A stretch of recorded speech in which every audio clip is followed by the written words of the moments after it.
The sun filtered through the dense canopy of the forest, casting dappled shadows on the forest floor. In the heart of the wilderness, a young orphan named Samuel wandered, his clothes tattered and his stomach empty.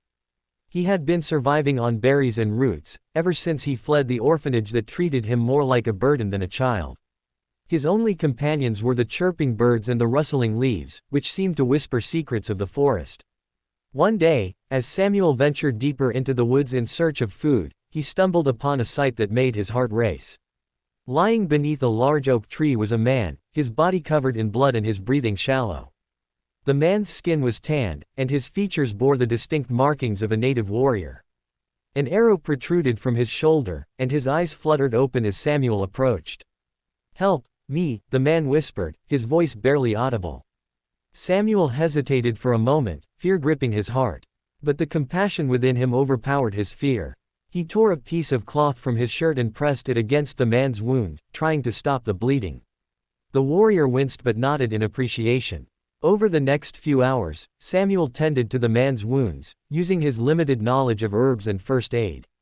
He fetched water from a nearby stream and kept the warrior hydrated. As night fell, Samuel built a small fire to keep them warm, staying vigilant in case of wild animals. The next morning, the sound of footsteps startled Samuel awake. He looked up to see a group of native warriors approaching, their expressions stern and unreadable. They surrounded him and the wounded man, weapons drawn. "Who are you?" one of them demanded. Samuel stood up, his knees shaking. "I found him wounded and tried to help," he explained, pointing to the injured warrior. The leader of the group knelt beside the wounded man, who opened his eyes and spoke in their native tongue. After a brief exchange, the leader turned to Samuel. "You saved our brother," he said. "For that, we owe you a debt." Samuel was taken aback. He had expected hostility, not gratitude. The warriors helped their injured comrade onto a makeshift stretcher and gestured for Samuel to follow them. They led him through the forest to their village, where he was met with curious stares and cautious glances. Over the next few days, Samuel was treated with kindness and respect. The tribe's healer taught him about medicinal herbs, and the children invited him to play their games. He learned their language and customs, slowly becoming a part of their community. One evening, the tribe gathered around a large fire, and the chief stood to address them. "This boy," he said, pointing to Samuel, showed great courage and compassion. "He is no longer an outsider. From this day forward, he is one of us." The crowd erupted in cheers, and Samuel felt a warmth in his heart he had never known before. He had found a family, a home, and a purpose. The morning sun cast a golden hue over the city skyline as Jack, the single-dad veteran, stood by the window of the hospital room. The once bustling CEO, Elizabeth, now lay in the hospital bed, her face pale but peaceful. Jack's heart swelled with a mix of emotions, relief, hope, and an overwhelming sense of purpose. Elizabeth's recovery had been nothing short of miraculous. Doctors were baffled by her sudden turnaround, attributing it to a combination of medical intervention and the unwavering support she received. But Jack knew that love and human connection played a significant role in her healing. As days turned into weeks, Elizabeth regained her strength. Jack was a constant presence, sharing stories of his military service, his late wife, and the challenges of raising his daughter alone.